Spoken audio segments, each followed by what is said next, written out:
আসসালামু আলাইকুম, কেমন আছেন সবাই? আশা করি সবাই ভালো আছেন। আলোচনা করছি আমরা ফরট্রান প্রোগ্রামিংয়ের চ্যাপ্টার 5 অর্থাৎ অ্যালগোরিদম অ্যান্ড ফ্লোচার্ট। তো আমাদের প্রথমেই আমরা জেনে নেব অ্যালগোরিদমটা কী।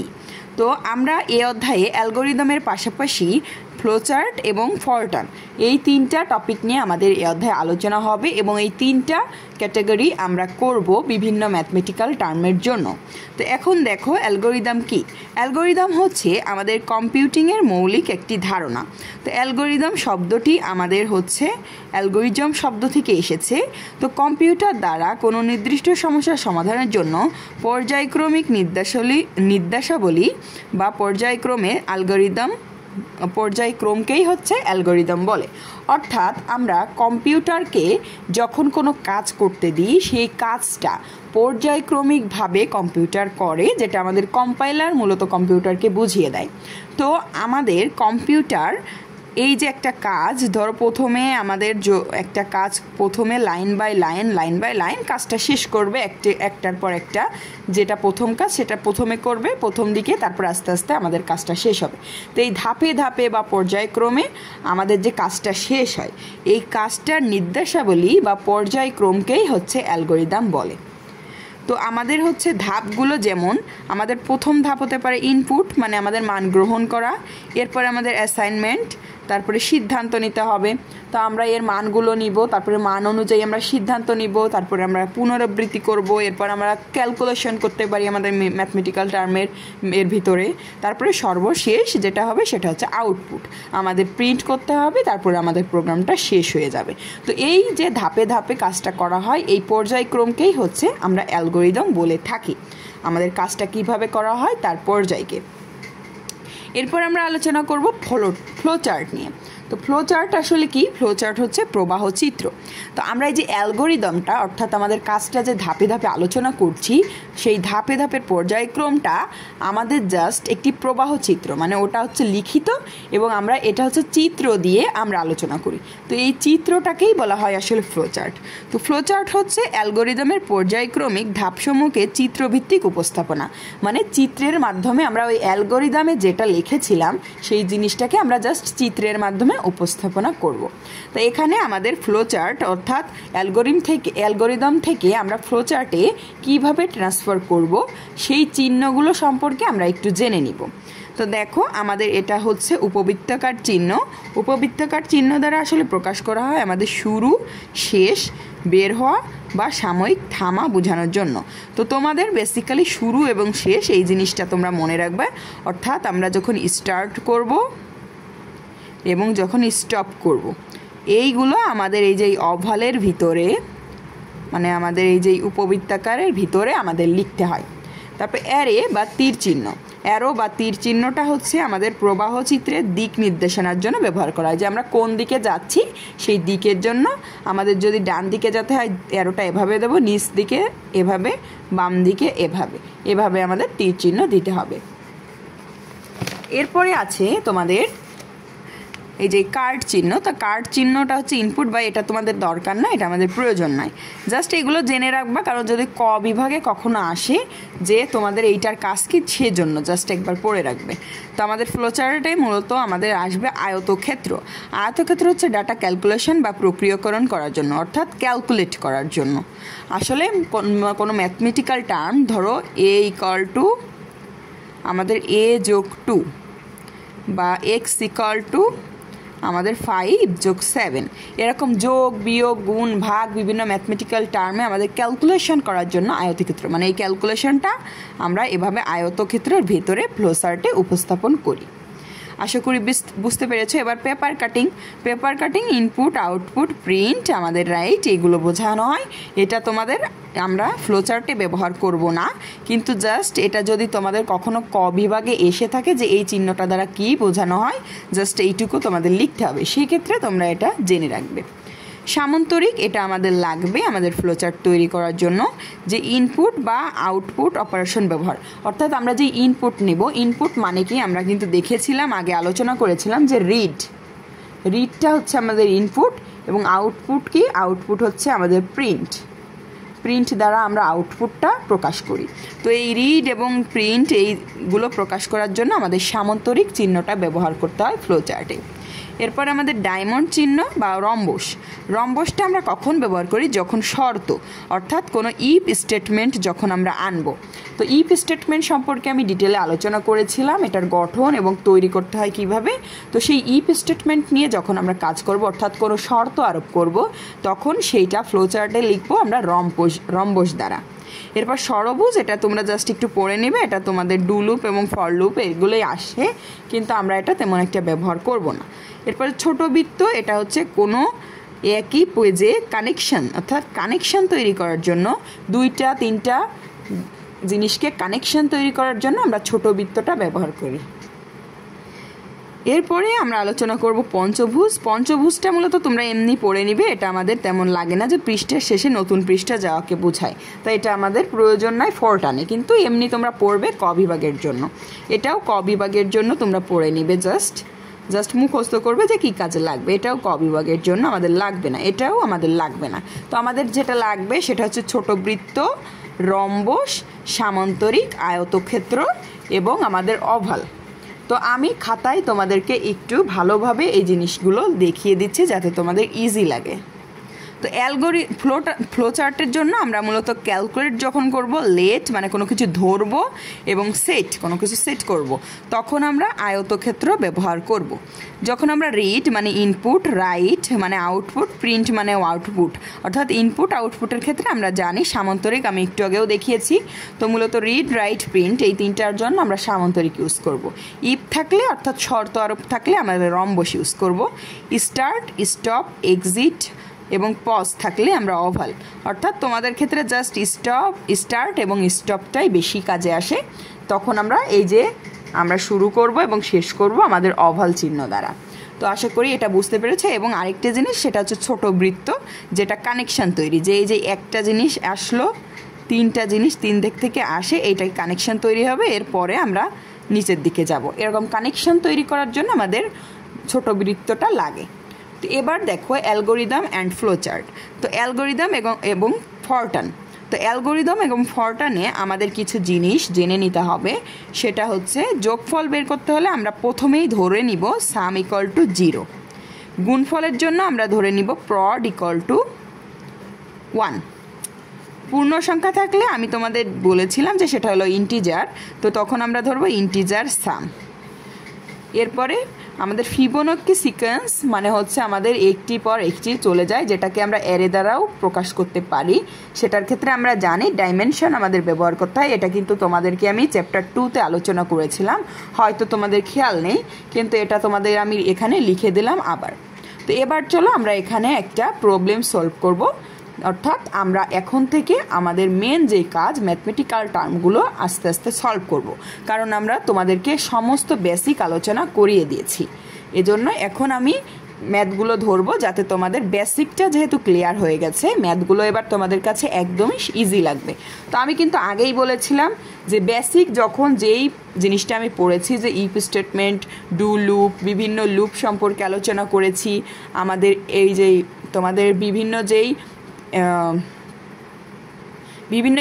স্টেটমেন্ট নিয়ে আমি যখন আলোচনা করেছি, সেগুলো কিন্তু বলেছিলাম যে তার তৈরি করা এবং সেই স্টেটমেন্টটা ভালোভাবে কিন্তু তোমাদের মনে রাখতে হবে। দরকার হলে খাতায় প্র্যাকটিস করে মুখস্থ করে মনে রাখবে, কারণ ফরটার্ন প্রোগ্রামিং করতে গেলে ওইগুলোতে ভুল হওয়া যাবে না। তো এবার দেখো আমি এটা শুরু করছি। তো আমাদের প্রবলেমটা হচ্ছে 1 + 2 + 3 + ... +100। তো এই ধারাটির যোগফল নির্ণয় করো।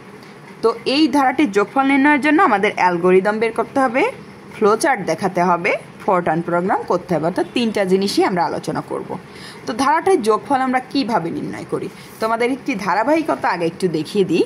প্রথমে আমরা যোগফল কি করি, যে 1 যোগ করি, এরপর এর সাথে যোগ 2 করব, 2 করে আমাদের ফলাফল বেরোবে 3, সেই 3 সাথে আবার পরের 3টা যোগ করব, ফলাফল বেরোবে 6, 6-এর সাথে আমাদের পরবর্তী যে সংখ্যাটা 4 যোগ করব, ফলাফল বেরোবে 10।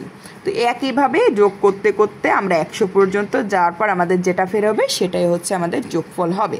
তো এই যোগফলটা করার জন্য আমাদের অ্যালগোরিদম বলো বা ফরটার্ন প্রোগ্রামে প্রথমে আমরা ধরে নিব হচ্ছে এই এর মানটা ওয়ানের মানটা মানে প্রথম সংখ্যাটাকে আমরা একটা লেটারের ভিতর ধরে নেব। ধরো আমরা সেই লেটারটা যদি ধরি কে ইকুয়াল টু 1, তো কে ইকুয়াল টু 1 ধরবো। এরপরে আমাদের যেহেতু সাম অর্থাৎ যোগফল বের করতে হবে, তাহলে আমরা সেই সাম ইকুয়াল টু 0 ধরবো। যোগের জন্য আমি বলেছিলাম তোমাদের 0 ধরতে হবে, এবং গুণ যদি থাকে তখন আমাদের 1 ধরতে হবে, প্রড ইকুয়াল টু। তো আমরা এটা ধরে নিলাম। এর পরবর্তী আমাদের কাজ হচ্ছে আমরা এই যে এই সামটাকে, আমাদের সামটা প্রথমে তো 0, কারণ প্রথমে আমরা যখন কিছুই যোগফল করব না তখন কিন্তু যোগফলটা 0 হবে। এরপরে আমরা কি করব, এই যে যোগফলের সাথে আমরা এক এক করে এক একটা সংখ্যা যোগ করব।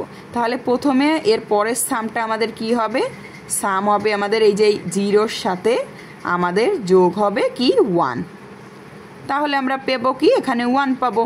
এর পরবর্তী এই কাজটা আমাদের পর্যায়ক্রমে চলতে থাকবে। তাহলে আমাদের সামের ভিতর এবার কি ঢুকলো, সামের ভিতর এবার ঢুকলো 1।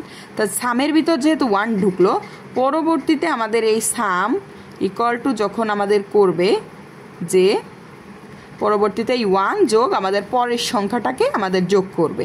এই ধারাবাহিকতাটা আনার জন্য আমাদের সাম ইকুয়াল টু 0 যোগ এখানে 1 নয়, আমরা দিব কে, কারণ এই কে এর মান আস্তে আস্তে আমাদের পরিবর্তন করতে হবে। তো কে এর মান প্রথমে কি ছিল 1, তাহলে আমাদের এই 0-র সাথে আমাদের 1 যোগ হলো, তাহলে আমাদের হলো 1। এবার সামের ভিতর কি ঢুকলো 1, তাহলে সামের ভিতর ঢুকেছে 1। এর পরবর্তীতে আমরা সাম ইকুয়াল টু যে সাম যোগ আমাদের কে এর মান আমরা পরবর্তীতে আমরা আমাদের কত করে বৃদ্ধি আছে এখানে 1 যোগ 2 যোগ আমাদের 3 ছিল, এই জন্য এই দেখো আমাদের 1 যোগ 2 যোগ 3 মানে এক এক করে কিন্তু আমাদের বাড়তেছে এখানে। এই জন্য আমরা কে ইকুয়াল টু দেবো কি, আমাদের কে এর মান আছে 1 এবং আমাদের বাড়তেছে কত করে, পরের সংখ্যাটা 1 করে, তাহলে কে প্লাস 1, তার মানে আমাদের কে এর মানটা আস্তে আস্তে এখানে হবে 2। এরপরে যখন এই কেটা যোগ করবো অর্থাৎ 1 যোগ 2 ইকুয়াল টু সামের ভিতর চলে যাবে 3। এরপরে আমরা এই কেটার ভিতরে এবার কি আছে 2, তাহলে কে এর মান আমাদের পরবর্তীতে 2 যোগ 1 মানে 3 আসবে। তাহলে সামের মান কি, সাম ইকুয়াল টু সাম যোগ কে, তাহলে সামের ভিতরে আছে 3 যোগ আমাদের কে এর ভিতরে এসেছে এবার 3, তাহলে আমাদের কি হচ্ছে 6। তাহলে বুঝতে পেরেছো যে আমাদের এই 3 যোগ 3 ইকুয়াল টু 6 হচ্ছে। এরপরে কে এর মান আবার বাড়বে, তার মানে কি হবে 1 বাইরে আমাদের হবে 4। তাহলে এবার সেই সাম যোগ 4 চলে আসে। তাহলে কাজটি এভাবে আমরা পর্যায়ক্রমে করব। তো চলো এবার আমরা আমাদের মেন কাজে ফিরি। আমি জাস্ট তোমাদেরকে ব্যাপারটা বোঝানোর জন্য প্রথমে এটা আলোচনা। তো চলো এবার আমরা অ্যালগরিদম শুরু করি। তো আমরা শুরু করব প্রথমে আমাদের অ্যালগরিদম তোমরা বাংলায়ও করতে পারো, ইংরেজিতেও করতে পারো।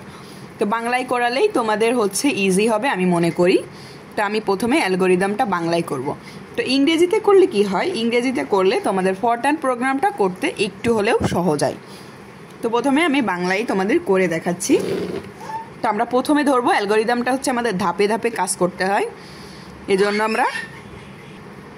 তাহলে আমরা ধাপ 1 নিই। এখানে ধাপ তোমরা লিখেও দিতে পারো, আবার 1 নং বা এইরকম রোমান চিহ্ন দ্বারা প্রকাশ করতে পারো। তো প্রথমে আমরা কি নিয়েছিলাম, প্রথমে আমাদের ধরতে হবে এই যে প্রথম যেটা আমাদের সংখ্যা থাকবে সেইটাকে আমরা একটি বর্ণের ভিতর ধরে নিব। তো আমরা কে ইকুয়ালটি ওখানে ধরে নিব। তা কে ইকুয়াল টু 1 আমরা জাস্ট যেমন মুখে বলবো এখানেও সেরকমই লিখে দিতে হবে যে কে ইকুয়াল টু 1। তাহলে কে ইকুয়াল টু আমরা 1 ধরি বা ধরো যে কোনো একটি লিখতে পারো। এবার আমরা 2 নাম্বার দিব। 2 নাম্বারে আমাদের কি কাজ করতে হবে, আমরা একটি মান ধরলাম। তো এবার আমাদের কি করতে হবে, আমরা যোগ করব। এরপরে আমরা আমাদের যোগফলটা নির্ণয় করব। তো যোগের জন্য কি বলেছিলাম, আমাদের সাম ইকুয়াল টু 0 ধরতে হয়। তো সাম ইকুয়াল টু 0 ধরি বা ধরো, তোমরা একটা দিতে পারো।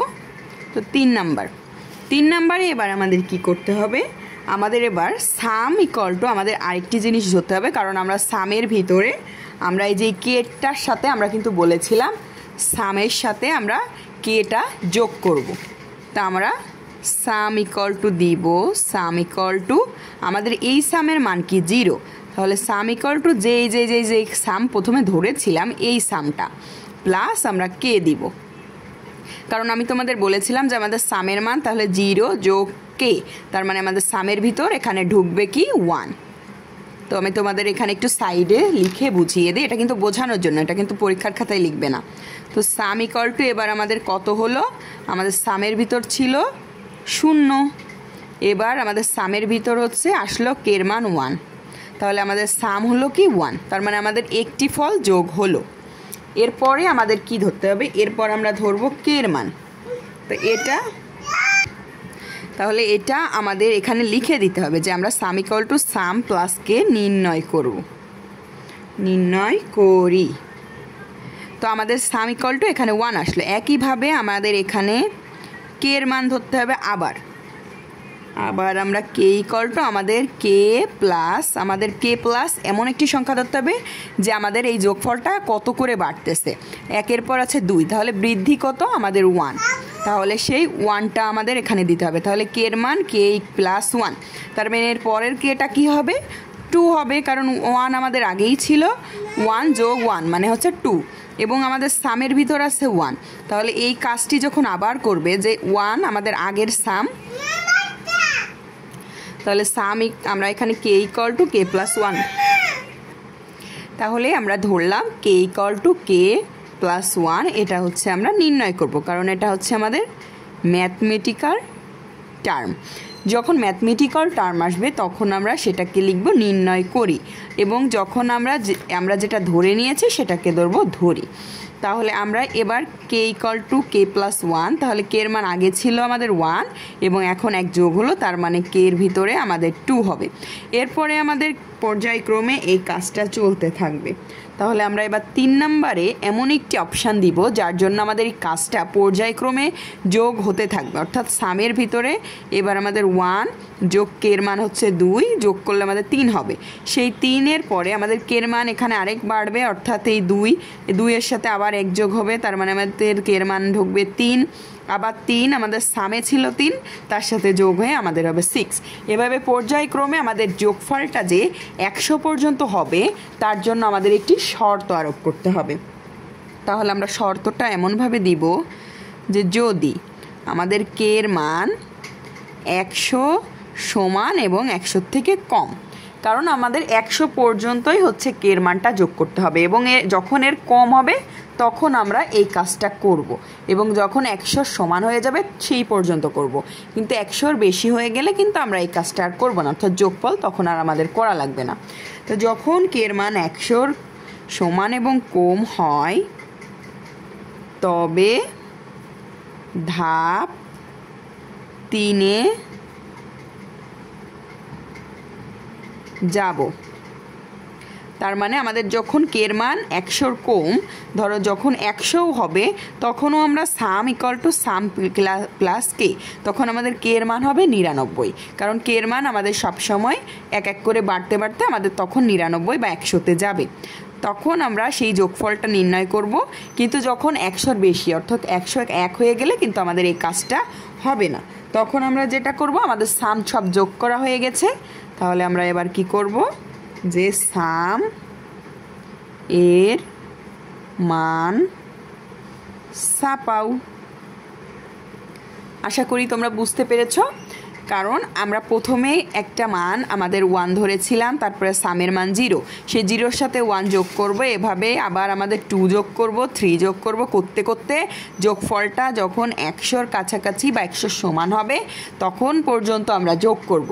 কিন্তু যখন আমাদের সব 100 যোগ হয়ে যাবে, যখন এখানে 101 আসবে তখন আমাদের এখানে দেখবে যে 100 থেকে কের মানটা আমাদের বেশি হয়ে গেছে, তখন আমাদের ধাপ 3-এ আর যাবে না, 100 পর্যন্তই ধাপ 3-এ যাবে। তখন আমাদের কি করবে, সামের মান ছাপাও, অর্থাৎ 1 থেকে 100 পর্যন্ত যোগফলটা আমাদের এবার ছাপাও, এবং সর্বশেষে আমরা দিব থামো বা শেষ করব বা শেষ, আমরা এটা দিব। তো এটাই হচ্ছে আমাদের অ্যালগরিদম। তো এই অ্যালগরিদমের উপর ভিত্তি করেই আমরা ফ্লো চার্ট এবার করব। তো ফ্লো চার্টে এবার আমি তোমাদেরকে ফ্লো চার্টটা দেখিয়ে দিব। তো মূলত তোমাদের অ্যালগোরিদম কিন্তু তোমরা ইন্টারে থাকতে আইসিটি-তেও অ্যালগোরিদম এবং ফ্লোচার্টগুলো করেছিলে। তো আশা করি সেখান থেকে তোমাদের ধারণা আছে। আর যদি নাও থাকে আমি কিন্তু এখানে বেসিক থেকেই তোমাদের মাঝে আলোচনা করছি। এবং যদি কারোর কাছে কঠিন লাগে তো প্রথমে হয়তো একটু কঠিন লাগতে পারে, যখন আমরা আরও অঙ্ক প্র্যাকটিস করব আস্তে আস্তে এটা ইজি হয়ে যাবে। তো এবার আমরা ফ্লোচার্ট করব। ফ্লোচার্টটা এখান থেকেই দেখে দেখে করব, অর্থাৎ অ্যালগোরিদমের উপর ভিত্তি করেই আমরা ফ্লোচার্ট করব। তো ফ্লোচার্টে আমি কি দিয়েছিলাম, যখন আমরা শুরু করব অর্থাৎ স্টার্ট, আমরা শুরুর সময় আমরা কি দিব, অভাল চিহ্ন। তাহলে আমরা করব স্টার্ট। এবং ফ্লোচার্টে সবসময় তোমরা প্রথমে স্টার্ট এবং লাস্টে আমাদের স্টপ দিতে হয়, এবং এটা আমরা অভাল চিহ্নের ভিতর দিলাম। এবার আমাদের কি আছে, এবার আমাদের আছে দেখো k=0 ধরেছি আমরা, তাহলে সেই k=0 মানটা এবার আমরা এখানে দিব।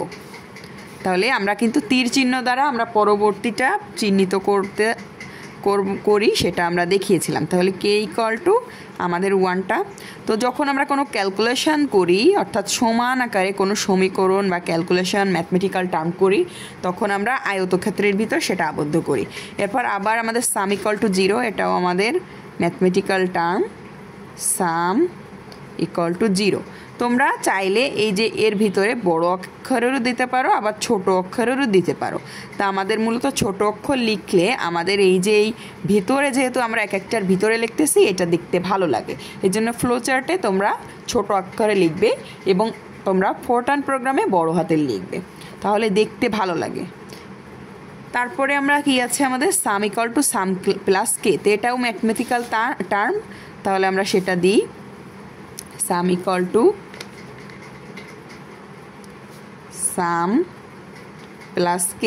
আমরা যখন অ্যালগোরিদমটা করে ফেলবো তখন আমাদের ফ্লোচার্ট এবং ফরটার্ন প্রোগ্রাম করতে একেবারেই ইজি হবে। তো এটা যেহেতু ম্যাথমেটিক্যাল টার্ম, আমাদের এটাও আয়তক্ষেত্রের ভিতরেই হবে। এরপরে আমাদের কি আছে, k=k+1, তো সেটাও আমাদের আয়তক্ষেত্রের ভিতরেই হবে, k=k+1। তারপরে আমাদের কি আছে, এখানে আছে এবার একটি শর্ত আছে। তো এবার খেয়াল করো, শর্তর ক্ষেত্রে আমরা কি করি, শর্ত যখন হবে তখন কিন্তু আমাদের সেটা লিখতে হবে একটি রম্বসের মধ্যে। আমি তোমাদের বলে দিয়েছিলাম। তো রম্বসটা আমি একটু বড় করেই লিখব, কারণ আমাদের শর্তটা যদি বড় হয় যাতে এখানে ধরে যায়। তা আমাদের আছে যদি, তো যদিকে এখানে ফ্লোচার্টের ভিতর আমাদের বাংলা লেখা যাবে না, আমাদের ইংরেজি লিখতে হবে। এজন্য আমরা এখানে দিব ইফ k<100। এটা হচ্ছে আমাদের শর্ত, জাস্ট এইটুকু লিখলেই হবে। আমাদের এই যে বাকি যেইগুলো, এগুলো আমাদের ফ্লোচার্টে লেখা লাগে না। এরপরে আমাদের কি আছে, সামের মান ছাপাও। তো ছাপাও মানে কি, প্রিন্ট করো। তো প্রিন্ট অপশানটা আমরা জানি, প্রিন্ট অর্থাৎ ইনপুট এবং আউটপুটটা আমরা যখন রিড করব এবং প্রিন্ট করব, তখন কিন্তু আমি তোমাদের দেখিয়ে দিয়েছিলাম যে রিড, রাইট, প্রিন্ট, এই ক্ষেত্রে আমাদের সামান্তরিক দিতে হয়। তার মানে আমরা প্রিন্টটা সামান্তরিকের ভিতরে লিখলাম। তাহলে প্রিন্ট, এখানে হচ্ছে প্রিন্ট মানে সামের মান প্রিন্ট করতে বলেছে, তো প্রিন্ট আসলে সাম দিলে ভালো হয়, যে সামের মান ছাপাও। এরপরে আমাদের থামো বা স্টপ, তাহলে স্টপ। তো আমি স্টার্ট এবং স্টপ এই দুইটা আমাদের ওভালের ভিতর লিখতে হয়। তো এটাই হচ্ছে আমাদের ফ্লোচার্ট। আশা করি তোমরা ফ্লোচার্টটা বুঝতে পেরেছো। তো এবার চলো আমি ফরটার্ন প্রোগ্রাম নিয়ে তোমাদের মাঝে আলোচনা করব। এবার আমরা আলোচনা করব ফরটার্ন প্রোগ্রাম। তো ফরটার্ন প্রোগ্রামটা আমরা যেভাবে করব সেটা হচ্ছে আমাদের এখানে এই অ্যালগোরিদমটা দেখে দেখেই করব। কিন্তু ফরটার্ন প্রোগ্রামে আমাদের কিন্তু এখানে কোনো মান নেওয়া নেই, কোনো কিছু রিড করার নেই, কারণ আমাদের এখানে যদি এন থাকতো, কোনো কিছু পড়তে হতো, মানে কোনো আমরা রিড কখন করি, যখন আমাদের কোনো মানটার মান আমরা জানি না। কিন্তু এখানে আমাদের সব হলো অঙ্ক, আমরা এখানে সব অঙ্কগুলোই জানি যে 1 থেকে 100 পর্যন্ত। এই জন্য আমাদের ফরটার্নের প্রথমে যে রিড করতে হয় সেটা আমাদের প্রয়োজন নাই। তাহলে আমরা এখানে কি করব, আমাদের সামটা দেখো সবগুলোই কিন্তু পূর্ণ সংখ্যা। তো যখন পূর্ণ সংখ্যাকে আমাদের যোগফল করতে হবে, তো প্রথমেই আমরা লিখে নেব যে আমাদের সামটা হচ্ছে ইন্টিজার। তাহলে ইন্টিজার সাম। তাহলে এবার আমরা দিচ্ছি ইন্টিজার সাম, কারণ আমাদের সামটা হচ্ছে ইন্টিজার, কারণ একটা পূর্ণ সংখ্যার সাম বোঝাচ্ছি, তার মানে আমাদের সামের মান যেটা আসবে সেটা পূর্ণ সংখ্যা। এরপরে জাস্ট ধাপে ধাপে অ্যালগোরিদম দেখে দেখে এখানে মানগুলো আমরা বসাবো। তারপরে আমাদের কি আছে, কে ইকুয়াল টু 1, এরপরে কি আছে, সাম ইকুয়াল টু 0 আমরা ধরেছিলাম, তো সাম ইকুয়াল টু আমাদের 0। আমাদের ফোরটানে এই যে এই মানগুলো ধরি এগুলোর ইংলিশ করা লাগবে না, জাস্ট আমাদের কতটুকু জিনিস সেটা বুঝিয়ে দিলেই হবে। এরপরে আছে sum equal to sum plus কে। মূলত অ্যালগোরিদমটা তোমরা যদি ভালোভাবে করতে পারো তাহলে তোমাদের ফ্লোচার্ট এবং ফোরটান প্রোগ্রামটা সঠিক হওয়ার চান্সেস বেড়ে যায়। এরপরে আমরা করব K equal to k plus 1। আমাদের অ্যালগোরিদমটা আছে K equal to k plus 1। এরপরে আমাদের অ্যালগোরিদমে কি আছে, আমাদের অ্যালগোরিদমে এরপরে আমাদের ইফ স্টেটমেন্টে আনতে হবে, কারণ যদি আছে, যদি দিয়ে শর্ত আরোপ করেছে তাহলে আমাদের এখানে ইফ স্টেটমেন্ট আনতে হবে। তো ইফ স্টেটমেন্টের গঠন এবং কিভাবে তৈরি করতে হয় আমি কিন্তু বেসিক ক্লাসে আলোচনা করেছি, তো আমি সেটাই এখানে দিব। তো আমাদের ইফ স্টেটমেন্ট, এবার ইফের ভিতরে আমাদের কন্ডিশন লিখতে হবে। তো কন্ডিশন এখানে কি আছে, কে লেস ইকুয়াল 100, কারণ কে এর মান আমাদের লেস দেন এবং ইকুয়াল আমাদের 100-এর থেকে। তাহলে আমরা এখানে দিব কে লেস ইকুয়াল দিতে গেলে আমাদের ডট এল ই দ্বারা আমরা প্রকাশ করি ফোরটান প্রোগ্রামে। আমরা কিন্তু ম্যাথ এক্সপ্রেশনের সময় এগুলো করেছি 100। এরপরে আমরা কি দিব, আমাদের এবার তোমরা দেখো এখানে কি হয়েছে, লেখা আছে যখন 100 থেকে সমান এবং কম হবে তখন ধাপ 3-এ যাব। তো ধাপ 3 মানে কি, sum equal to sum plus কে। তো আমাদের ধাপ 3 হচ্ছে এই যে এইটা ছিল, তো sum equal to sum plus কে, অর্থাৎ আমাদের যখন 100 থেকে সমান এবং ছোট হবে তখন আমাদের আবার এই যে এই কাজটা করতে হবে। তো আমরা যখন এরকম তোমাদেরকে আমি বলেছিলাম যে আমাদের হচ্ছে গো টু বা হচ্ছে আমাদের একটি লেভেল নাম্বার দিয়ে আমরা হঠাৎ করেই প্রথম থেকে এই লাইনেও আসতে পারি, আবার এই লাইন থেকে প্রথম লাইনেও যাইতে পারি, কিন্তু সেইটা যে যাব সেই ক্ষেত্রে আমাদের একটি লেভেল নাম্বার যুক্ত করা হয়। তো এখানে সেই লেভেল নাম্বার মানে আমাদের এখানে 10 বা 20 আমরা যে কোনো বা 5ও দিতে পারি। তো আমরা 5 এখানে দিলাম, সেই লেভেল নাম্বারটা আমরা এখানে দিয়ে দেব গো টু লেভেল নাম্বার 5-এ। অর্থাৎ যখন আমাদের কের মান 100 সমান বা ছোট হবে তখন আমাদের যেতে বলেছে লেভেল নাম্বার 5 অনুযায়ী কম্পাইলার রিড করবে যে সাম ইকুয়াল টু সাম প্লাস কের কাজটা আমাদের আবার করতে হবে। অর্থাৎ এইটা হলে আমাদের এই নাম্বারে যেয়ে আমাদের এই কাজটা করতে হবে। তো অ্যালগরিদমে আমরা বলে দিয়েছিলাম মুখে মুখে, কিন্তু এই ক্ষেত্রে আমাদের ফোরটান প্রোগ্রামে আমাদের লেভেল নাম্বার দ্বারা আমরা সেই লাইনটাকে যাই সেটা আমরা চিহ্নিত করি। এরপরে আমাদের কি আছে, সামের মান ছাপাও। ছাপাও মানে কি, আমাদের প্রিন্ট। তো প্রিন্ট করব এবার আমরা সামের মানটা। তো প্রিন্ট এর ক্ষেত্রে আমি কিন্তু প্রিন্ট স্টেটমেন্ট তোমাদের ক্লিয়ার করে বুঝিয়ে দিয়েছি। প্রিন্টের পরে আমরা স্টেরিক দিই, তারপরে কমা, এরপরে আমরা এখানে সামও দিয়ে দিতে পারি, কিন্তু সাম দিলে জাস্ট আমাদের যোগফলটাই দেখাবে। জাস্ট সৌন্দর্যর বর্ধনের জন্য আমরা এখানে মানটা এভাবে যাতে আমাদের প্রদর্শন হয় যে সাম ইকুয়াল টু আমাদের যেই মানটা আসবে, ধরো 1000 আসলে আমাদের যোগফলটা, সেই যোগফলটা যাতে এভাবে আমাদের শো করে। কিন্তু আমরা যদি এই সাম ইকুয়াল না দিই, শুধুমাত্র প্রিন্ট সাম দিয়ে দিই, তাহলে আমাদের সামের যেই মান অর্থাৎ যোগফল সেইটা আমাদের দেখাবে, সেটা শুধুমাত্র 100। তো আমরা কিন্তু মনিটরে যখন এইটা দেখবো যে 100, তখন আমরা কিন্তু বুঝবো না যে আমাদের, তাহলে আমরা এই লেখাটুক প্রদর্শনের জন্য এখানে যে কাজটি করব সেই কাজটুকু অর্থাৎ এই লেখাটুকুই আমরা দিব, কিন্তু সেটা আমাদের ইনভার্টেড কমার ভিতরে দিতে হবে। সাম ইকুয়াল দিয়ে আমাদের করতে হবে কি, এটা শেষ করতে হবে, এবং আমরা যে এখানে পরবর্তী লাইন দিব সেটার জন্য আমাদের আরেকটি কমা দিতে হবে। দিয়ে এবার যে আমরা সামকে প্রিন্ট করছি, এজন্য এই যে এই সাম এখানে যা হবে সেটা যে প্রিন্ট করব সেটা বোঝানোর জন্য আমাদের এখানে সাম লিখতে হবে। তাহলে প্রিন্ট সামটা করলাম, কিন্তু সামটা আমাদের প্রদর্শনী করবে সাম ইকুয়াল দ্বারা, যার জন্য আমরা এই লেখাটুক লিখলাম। তো এবার আমরা শেষ করব, অর্থাৎ আমাদের স্টপ। এবং ফোরটান প্রোগ্রামে সবসময় আমাদের স্টপের পরে এন্ড লেখা লাগে। স্টপ এবং এন্ড সমস্ত ফোরটান প্রোগ্রামেরই একটি কমন অংশ, শেষে স্টপ এবং এন্ড লিখতে হয়। তো আশা করি ফোরটান প্রোগ্রামটি তোমরা বুঝতে পেরেছ। এছাড়াও যদি এখান থেকে তোমাদের একটু হলেও ক্লিয়ার না হয় হালকা পাতলা যদি সমস্যা থেকে থাকে আমাকে জানাবে। এরপরে আমরা আরও অনেক অঙ্ক নিয়ে আলোচনা করব, যেখানে মূলত আমাদের ফোরটার্ন প্রোগ্রামটা হচ্ছে প্র্যাকটিসের ব্যাপার। যত বেশি প্র্যাকটিস করবে তোমার ফোরটার্ন প্রোগ্রাম সম্পর্কে আয়ত্তটা তত বেশিই হবে এবং তুমি তত বেশি ক্লিয়ার এটা বুঝতে পারবে। তো আমরা এরপরে আরও অঙ্ক নিয়ে আমরা হাজির হব এবং আরও অঙ্ক করব, যেখান থেকে আমাদের অ্যালগরিদম, ফ্লোচার্ট, ফোরটার্ন প্রোগ্রাম আরও ভালোভাবে ক্লিয়ার হবে। তো সবাই ভালো থেকো। আসসালামু আলাইকুম।